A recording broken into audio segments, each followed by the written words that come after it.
Bienvenue à vous pour ce second exercice du programme Présence à soi. Cette fois-ci, je vous propose le mandala de soi pour essayer de mettre en forme de manière créative ce que vous avez pu mobiliser lors de la phase 1.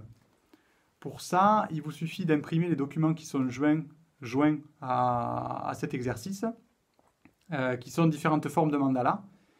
Et voilà, petit à petit, on va progresser au fil des propositions qui sont faites. La première proposition que je vous soumets, c'est de vous référer donc à ce document-ci. Donc le document qui s'appelle le mandala de Satir, qui nous propose une façon de mettre en forme les différentes parties de vous-même en apportant des catégories dans lesquelles vous pouvez essayer, dans un premier temps, de placer les mots que vous avez utilisés qui sont ressortis du premier exercice.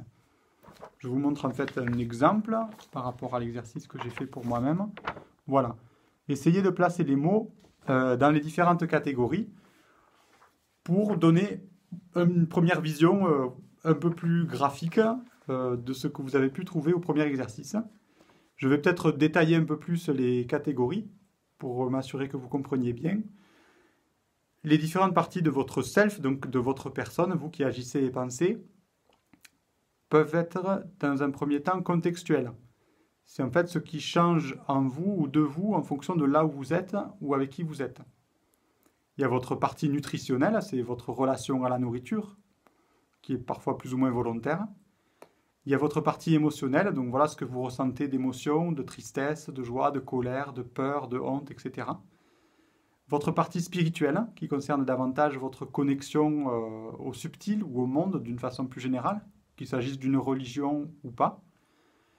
Votre partie physique, votre corps, tel que vous le percevez de vous.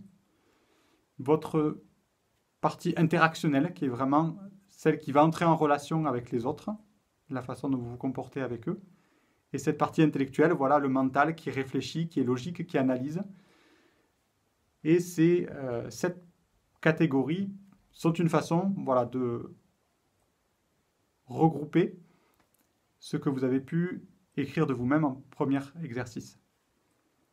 Est-ce que déjà, dans un premier temps, vous remarquez que certaines catégories sont plus fournies que d'autres? Certaines peuvent être vides. Comme vous avez pu voir sur le schéma que j'ai montré, il peut y arriver qu'il y ait des connexions entre différentes de ces parties.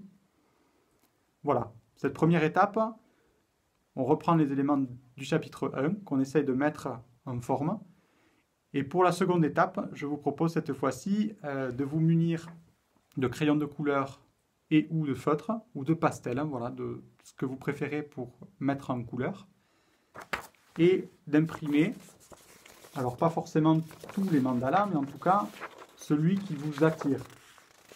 Laissez-vous vraiment guider une fois de plus par votre ressenti, par votre œil va s'accrocher peut-être plus sur un que sur un autre. Laissez-vous guider par l'envie. Lequel est-ce que vous avez envie de prendre? Est-ce que c'est la forme générale? Est-ce que ce sont plutôt les détails qui vous attirent? Éventuellement, si aucun ne vous convient dans ce qui est proposé, vous pouvez aller chercher sur Internet. Il y a toute une panoplie de mandalas qui sont proposés que vous pouvez imprimer. Et d'une même façon, si vous n'êtes pas satisfait de cette proposition-là, vous pouvez tout à fait, si vous le sentez, créer votre propre mandala et voilà, progressivement créer les formes auxquelles je vous propose par la suite de mettre en couleur. Prenez le temps de cet exercice. Cette fois-ci, on coupe le mental de la partie 1 et on laisse venir ce dont on a envie, les couleurs, les formes. C'est une autre façon, voilà, d'exprimer de façon graphique ce qu'on peut ressentir à un moment donné.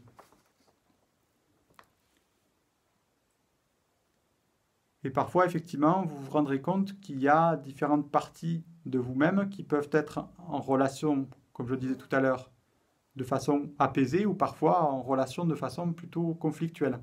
Parfois, différentes parties de soi ne sont pas forcément en accord les unes avec les autres et ce n'est pas toujours évident à vivre. Dans mon expérience, en tout cas, j'ai remarqué que nous sommes constitués de plusieurs facettes, ce qui m'invite à vous proposer cet exercice. Et ces facettes s'expriment ou non en fonction de la personne avec laquelle on est, du lieu dans lequel on est, de notre sentiment de confiance aussi parfois. Il me paraît important d'aller explorer les différentes facettes de nous-mêmes. Voilà, ce qui me permettra d'introduire le prochain exercice. À tout à l'heure.